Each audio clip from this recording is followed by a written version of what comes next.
Hi and welcome to Exquisite You. My name is Dhrumil, and in this series of podcasts, we are in conversation with some amazing doctors across the country.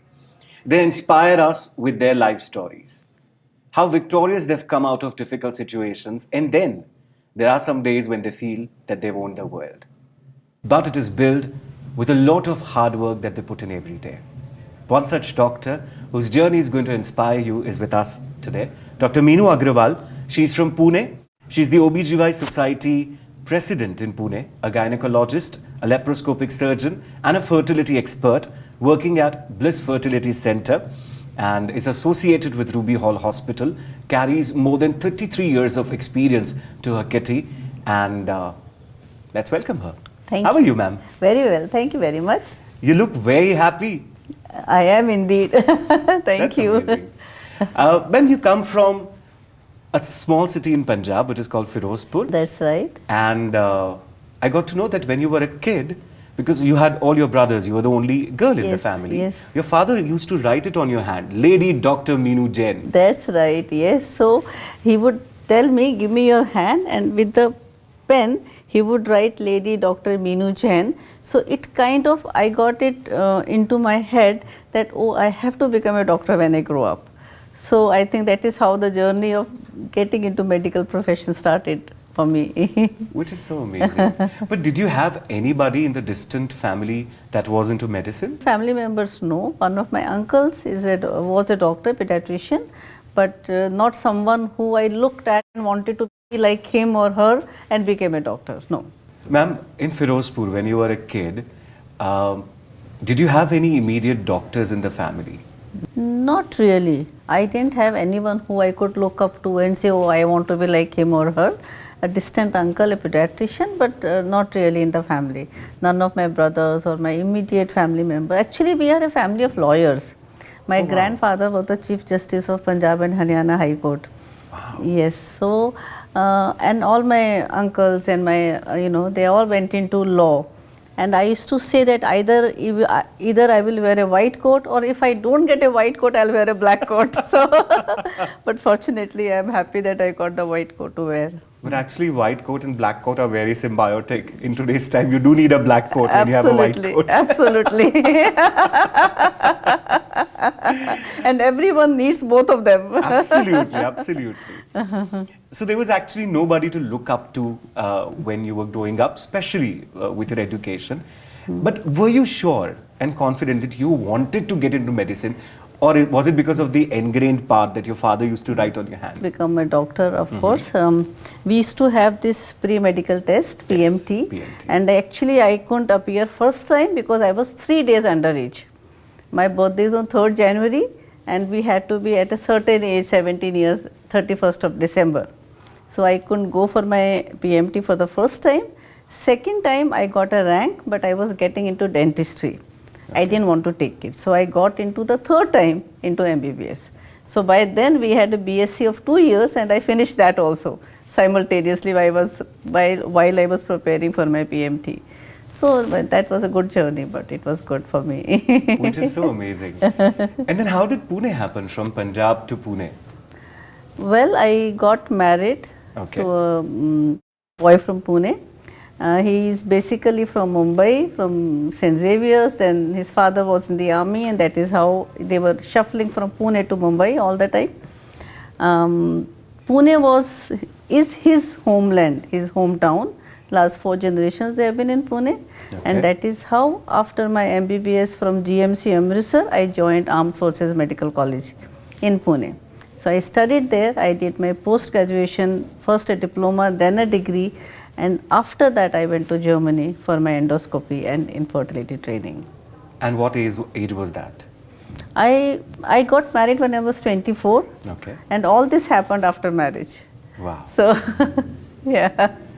Which is amazing. So you went to Germany, you learned the fertility technique, you learned the laparoscopy technique, and then you practiced it in India. Right. And I must mention here my guide and mentor, Dr. Prashant Mangeshikar and Professor Lelo Mettler, who were not only a support but also a guiding force for me to go ahead in life. And before that, when we were talking about the childhood, I should mention my oldest brother, who was a big force. He's like he's like a father figure to me, and he encouraged me. He sponsored all my education and everything. So I really owe a lot to him in my life. How amazing, how Yes, sweet. yes. But when you started laparoscopy in early 90s, things were different because with your experience, you have seen science emerging and evolving. You have seen technology, you have seen artificial intelligence coming in, things that we, you know, just randomly said or didn't even know that 30 years down the line things like this are going to happen. So how was it then and how is it now? You will be surprised, when I started the laparoscopic surgeries, we didn't have the cameras. We used to look directly through the telescope, and we used to do those family planning surgeries, tubal tyings, directly looking into the camera. We also didn't have the insufflation systems. Okay. Like now when we do laparoscopy, we fill it up with the gas. So we would have all types of gadgets to, even that fish pond air thing which would fill the abdomen with gas, which today's times of course not acceptable at all, but we have experimented with all those things. So science has come a long way from laparoscopy being in the experimental stage, everybody talking against laparoscopy, all the open surgeons, and slowly now it has become the surgery to go for. Even we get patients coming from small towns, small villages, and they say in Marathi, "Mala keyhole surgery pahiye." Mala, I know. so they say that mala laser pahiye, mala open surgery nako. So all those things have come in. People know about it. That is very important. And open surgeons have also changed their mindset. Right. They say there is a place for open surgery, but laparoscopic surgery definitely takes a upper hand over an open surgery. Absolutely, because now people see about the recovery period. Initially, it was always about, getting discharged was considered recovery, but now getting back to your life, doing your normal business Right. is recovery. And with laparoscopy, that gets very fast. Right, and pain. There is no Pain-free, pain absolutely. post-operatively. You go to see the patient is smiling. With an open surgery, they are always, in a painful state. So that makes a lot of difference, I think. But I'm also sure that when you would have started your IVF and the fertility journey, there must be some resistance. Now people are knowledgeable about it, so they come. But initially, when even the success ratio was quite lower than what we have today. Yeah. How was that time? Yeah, so sometimes even I feel like we have a lot of communities where I have done their IVF and BPS, but nobody knows about it. Because they don't tell in the community that this baby is born out of IVF. Sometimes you do feel that this is not the right message that you are giving to the public. It is not for me, but for others to know that it is all right to go for IVF if required. It is nothing wrong in it. But things have changed over a period of last 15 years that I have been in IVF. Now I see the couple comes, his parents are there, her parents are there, and then 6 of them come and take the counseling. Wow. Which is so nice as compared to only young couple coming, struggling, and didn't know how to approach, whether they're the right place, wrong place, what to do. But now the whole families come. So the whole of the so it's a good feeling. It's a good feeling now. I'm sure. And as we have been discussing in this podcast, that childbirth in our country is beyond science. It is about a celebration of life, and we are so emotionally attached to it that we actually come to the doctor for a desire to have a child. Do you have any such patient stories that either have been inspiring or have been so bizarre that you were like, "Arey, kai karte?" Yeah, I should tell you one couple, young couple came to me with a small 6-month-old daughter, and they came, they consulted, and they were leaving. While they were leaving, this boy holds a girl and he puts her in my feet. And for a moment I got shocked. I said, "Why is he doing that?" Then he said, "Doctor, we came to you for an abortion. When she conceived, his wife, you counseled us against going in for it. That time we were disappointed that you said no to us. And today I can't look beyond my daughter. So this girl is only existing because of your counseling." So I think counseling is important. We do counsel them. If they don't, still they say, "No, we don't want to continue or something, then it is all right. There are medical ways to take care of it. True. But that was one incident which I was startled, Which is so amazing. But in life also, I'm sure, ma'am, everybody has certain values. But then you also know science. There are people who are pro-life, and at the end, we also talk about women and her choices, because at the end, she has to carry the baby. So does it change case to case? Of course, of course. Most of the times, we say that it is the family pressure, it is society pressure that a woman wants to become pregnant if she is not having a child.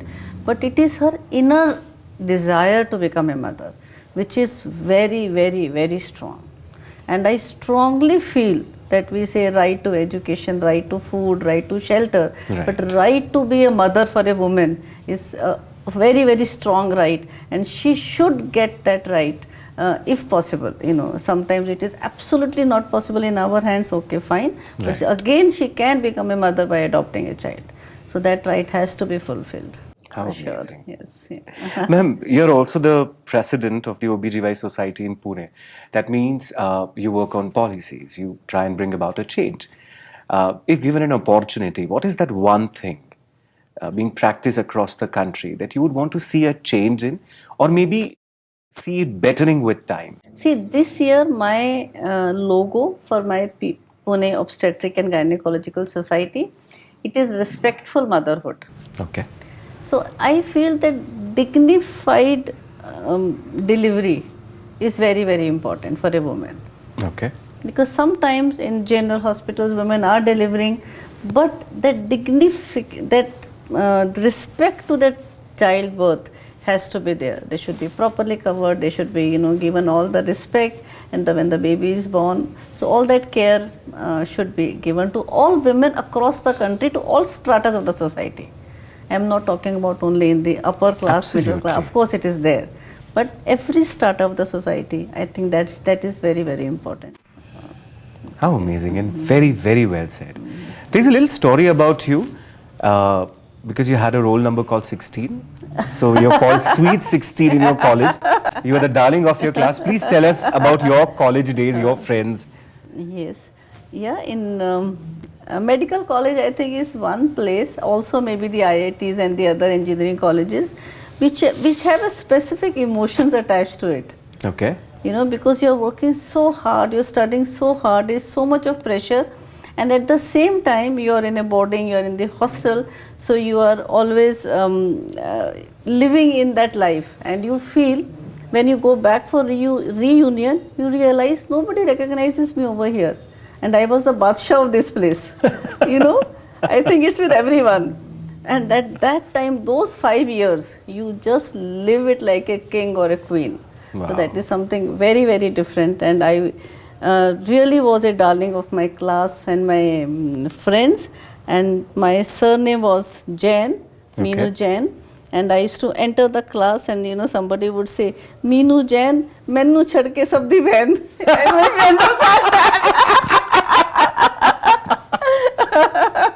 So those were just jokes, so.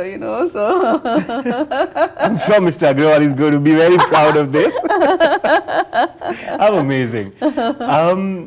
Ma'am, you also work in West African countries, especially with infertility treatment. How has that experience been like? Yes, I work in Liberia. Monrovia is a city in Liberia, and we have started some IVF unit there and started doing cycles. It's a good experience to work there, but they are where we were 20-25 years ago.